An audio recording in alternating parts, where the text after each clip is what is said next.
Sa temang magtinabangay para hayahay, matagumpay na isinagawa ang Community Outreach and Immersion Activities o COIA ng Department of Health Region 11, katuwang ang Regional Interagency Committee on Indigenous People Health 11, kasama ang kasundaluhan ng 73rd IB, mga kapulisan, Bureau of Fire. Buo ring suporta ang binigay ng lokal na pamalaan ng Don Marcelino at Provincial Government of Davao Occidental na isinagawa sa Barangay South Lamidan, Don Marcelino, Davao Occidental nitong ika-4 hanggang nitong ika-7 ng Nobyembre taong kasalukuyan. Layunin ng COIA na mapalapit sa mga mamamayan ng serbisyong pangkalusugan at iba pang pangunahing serbisyo ng gobyerno, lalo na sa mga indigenous people at iba pang residente sa mga liblib at mahirap marating na komunidad na kabilang sa Geographically Isolated and Disadvantaged Areas o GIDAS.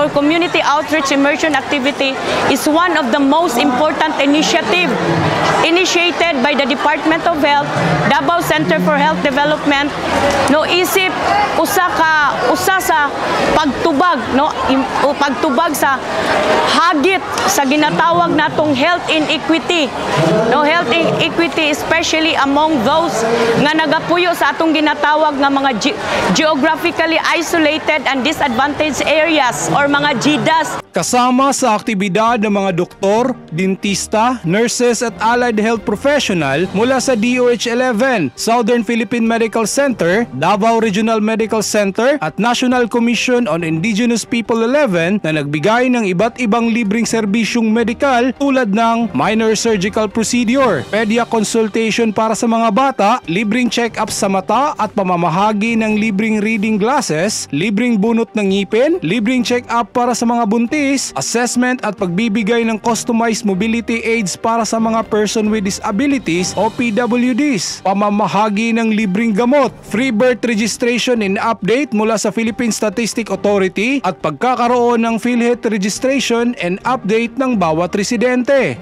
Personal ding dinaluhan ng DOH Davao OIC Regional Director Dr. Elineta HMB Gamolo na nagbigay diin sa kanyang mensahe na ang serbisyong pangkalusugan ay karapatan ng bawat Pilipino anuman ang lokasyon o katayuan sa buhay. Binigyang diin din ni Ms. Jinky Espino, DOH IP and GIDA Health Program Manager, na ang bawat isang taong natutulungan ay isang hakbang papunta sa tunay na universal healthcare. Sa kabuuan, nasa 2,548 na residente mula sa 16 na barangay at karatig komunidad ang nakinabang, kabilang ang pangunahing benepisyaryo ang mga senior citizen, mga buntis, person with disabilities at mga bata 5 years old pababa. Makikita sa mga ngiti at tuwa ng mga residenteng na benepisyuhan, laking pasasalamat nila sa gobyerno at sa mga ahensyang nagbigay ng pangunahing serbisyo. Pasalamat ko kay nag-apil ko sa pinipit gikan sa gobyerno sa mga tambal ug ako jud ko magpasalamat sa tanan nga karon pa jud nahitabo nini nga bulan sa November. Ang akong mga kauban din na serbisyohan po sila sa tambal para sila makaabil po niini nga programa sa gikan sa gobyerno. Salamat ko sa serbisyo nga gimugna diri sa Noy Lamidan. Nakaabil ko patanggal sa ako ang bukol sa tiil. Dako kay akong pasalamat o kalipay nga natanggal na.